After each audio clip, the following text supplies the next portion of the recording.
19h20, l'heure de retrouver Olivier Benkemoun pour son carré VIP. Et Olivier, je le disais avant le générique, vous allez nous faire découvrir une partie de l'œuvre d'Andy Warhol que l'on connaît moins.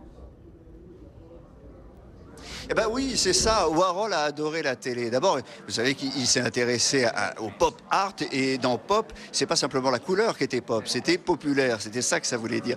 Et dans la télévision, évidemment, c'est le média de masse par excellence. Et Warhol a réalisé des tas et des tas de films. Il a réalisé également des clips. Il s'est mis en scène. Il a joué dans des séries. Et notamment La Croisière s'amuse. Il a fait plein de choses. Et surtout, il était un boulimique de télévision. On va vous en dire plus dans un instant avec la commissaire de cette expo qui commence donc à la Maison Rouge. Mais d'abord, un extrait d'un clip qu'il a réalisé et également produit et où il se met en scène. Regardez.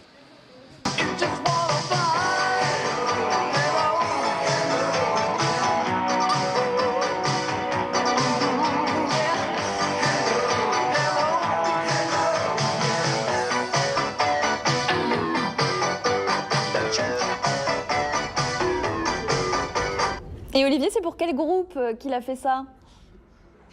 The Cars, ça s'appelait The Cars, Hello Again, c'est ce que me rappelait Judith Benamouillet, qui est donc la commissaire de cette exposition. D'abord, on peut voir combien d'heures de films réalisés par Andy Warhol. Non, mais l'esprit, c'est celui d'un zapping géant dans la production télé de Warhol et dans ses apparitions télé majeures. Donc on vient, on s'assoit, il y a plein de canapés et de fauteuils partout, très jolis, on regarde et on repart, c'est-à-dire 1h30, c'est bien. Oui, au total, je crois qu'il y en a pour 3 heures. Au moins 3 heures. Alors, c'est quoi ces archives? C'est uniquement des choses qu'il a fabriquées dans les années 60? Non, entre 79 et 87, il produit de véritables émissions de télé qui vont passer sur le câble. Le câble à New York, personne ne le regarde à l'époque, donc c'est inconnu. Aujourd'hui, c'est traité comme de véritables œuvres d'art. Et lui, il a envie d'avoir son émission à lui. Et c'est ça qu'on montre. Et on montre quart d'heure de gloire.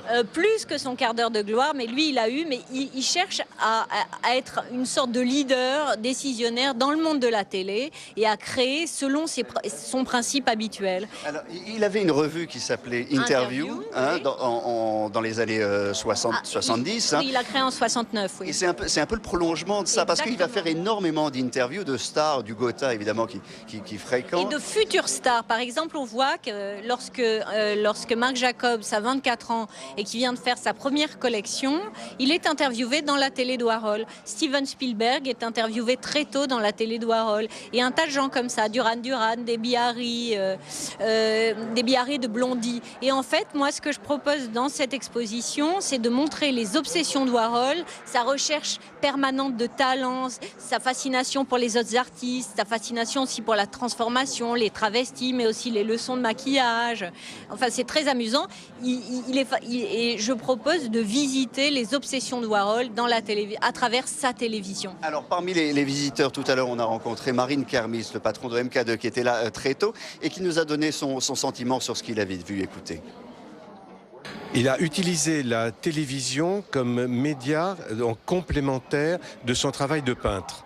Et il a abordé la télévision à partir de la peinture, mais en tant que média de télévision. C'est-à-dire, il n'a pas fait de la peinture à la télévision. Il y a par ailleurs des couleurs qui sont très époustouflantes et très proches de son travail en tant que peintre, en tant qu'artiste plasticien.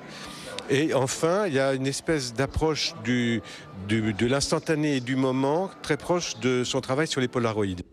Et est-ce que ça a un lien, Olivier, avec sa peinture ? C'est la question qu'on va poser. Je dis, est-ce qu'il y a un lien entre la peinture, la vidéo? Est-ce qu'il y a un prolongement ou c'est vraiment deux univers différents? Je pense que c'est deux univers différents, sauf qu'il se sert de ses mondanités pour faire venir des gens à la télévision. Et c'est ces mondanités qui lui permettent de faire des portraits payants qui vont nourrir toute l'activité créative de Warhol.